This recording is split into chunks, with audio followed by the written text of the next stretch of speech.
Okay, good evening and welcome back to our workshops. Today, we're going to talk about everybody's favorite topic, resumes, and more specifically, how we should format resumes, how we should write the content for the resumes, and why we need to do it all in this way. Then after that, we'll go over an example together by turning an okay resume into a really good one. Finally, I'll talk briefly about cover letters, and then we will end with a guest speaker. So first things first, the format. The format of your resume or the design or whatever you want to call it is the most important thing about a resume. Now, I don't want to be mean, but if you formatted your own resume on Word or you use one of those online templates that tells you to put a picture of your face, like the one we have here on the left, then your resume is probably not good. And I'll explain to you why that is with an example. So let's take a step back here and pretend that we are a company. Now, typically a big tech company, like one that you want to get into, like Google, gets over 3 million applications a year. So let's pretend we are Google. Are we going to have our employees individually look over all 3 million applications? No, of course not, right? We got better stuff to do with our time. So instead, we use an applicant tracking system, ATS for short. This ATS is software that scans and parses through a resume for us. And with the ATS, a company usually eliminates over 20% of the initial resumes that they receive within seconds. And this is simply because many of them are structured in a design that simply cannot be parsed. For example, a resume like the one we have here on the left will get completely messed up. One, because of the graphics, and two, because ATS is scanned from left to right, which, as you can see from the bullet points at the bottom there, will produce incoherent sentences. That's why we highly recommend that you should just keep your formatting really simple and basic, like the one we have here on the right. Besides that, in terms of format, also remember to download and submit a PDF or Word document only. A lot of applicants are rejected because they submit an incompatible file that can't be scanned or parsed by the ATS. Also, make sure that your resumes are only one page long because when it comes time for an actual person to review them, they will only look at the first page. So if you have anything more than that, well, they're not going to look at it, right? And lastly, please name it first name, last name resume, or last name, first name resume. Don't put a year, don't put a company name, don't put other stuff, because when it's time to actually interview you, you want them to be able to pull up your resume as quickly as possible.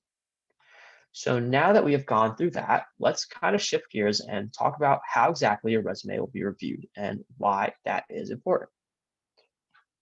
So as you can see on the screen, your resume will go through 3 levels of checks before you can get an interview. The first level is the ATS that we talked about. The second is a recruiter who glances at your resume. And the third is a real hiring manager that actually sits down and looks through it.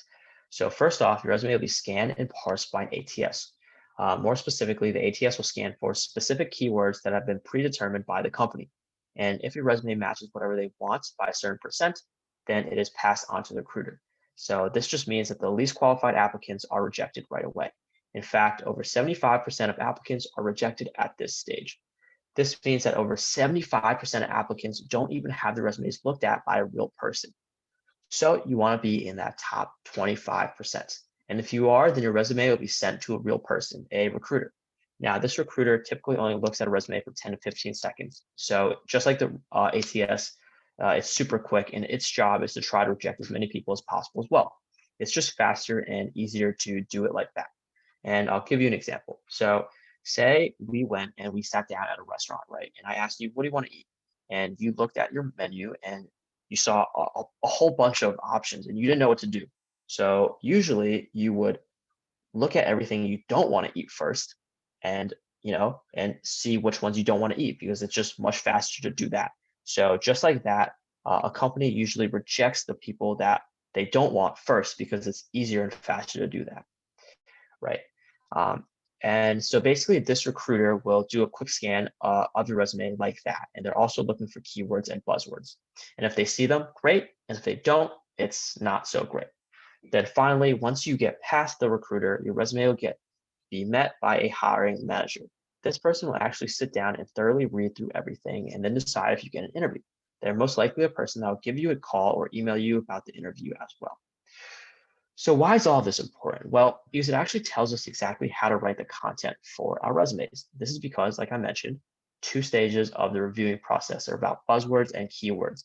This means that although you might think words like attention to detail or proactive or communication are just fluff, they're not.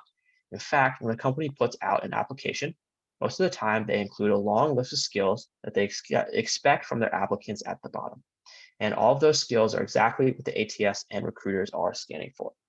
So the most important thing to remember in terms of resume content is to put as many buzzwords in there as possible.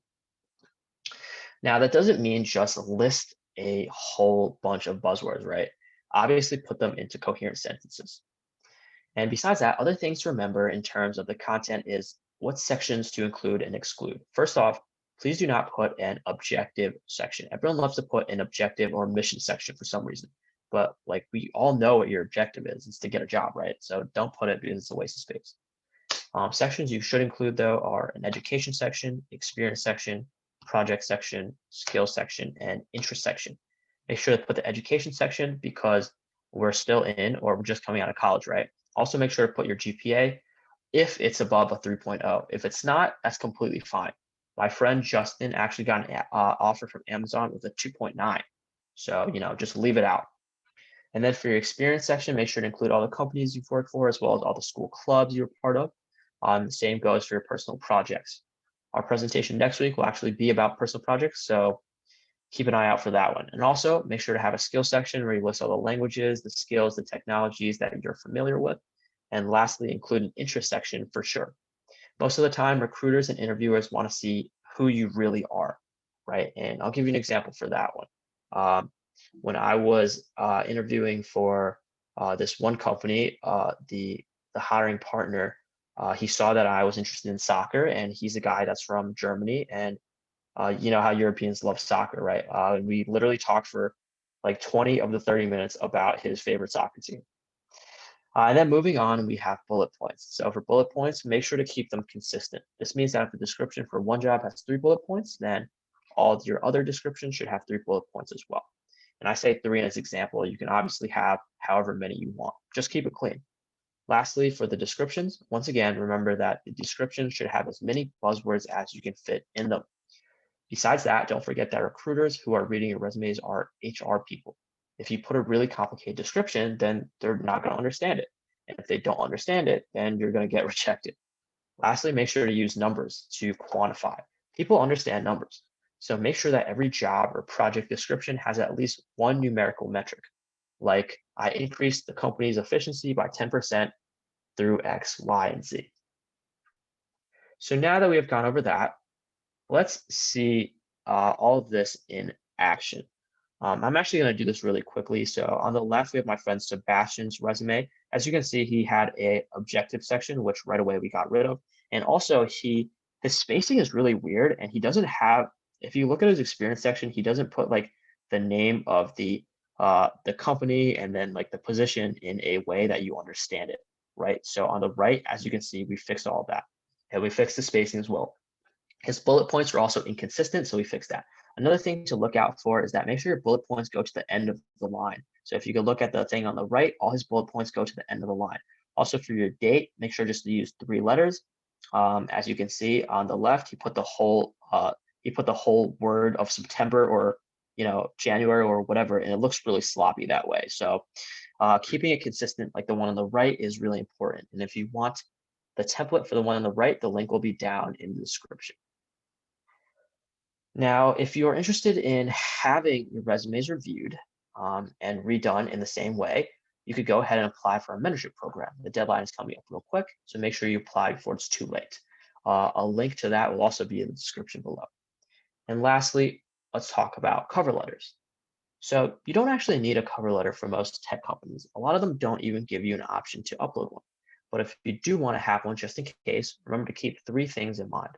1, keep the header the same as your resume. Keep them all consistent, right?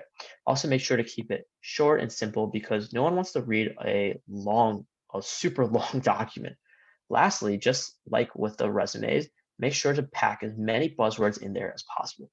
If an application does ask for a cover letter, they are most likely just going to scan it through an ATS and look for those buzzwords that I mentioned earlier. So 100% make sure to talk about being detail-oriented, organized, proficient, being able to do data analysis, stuff like that.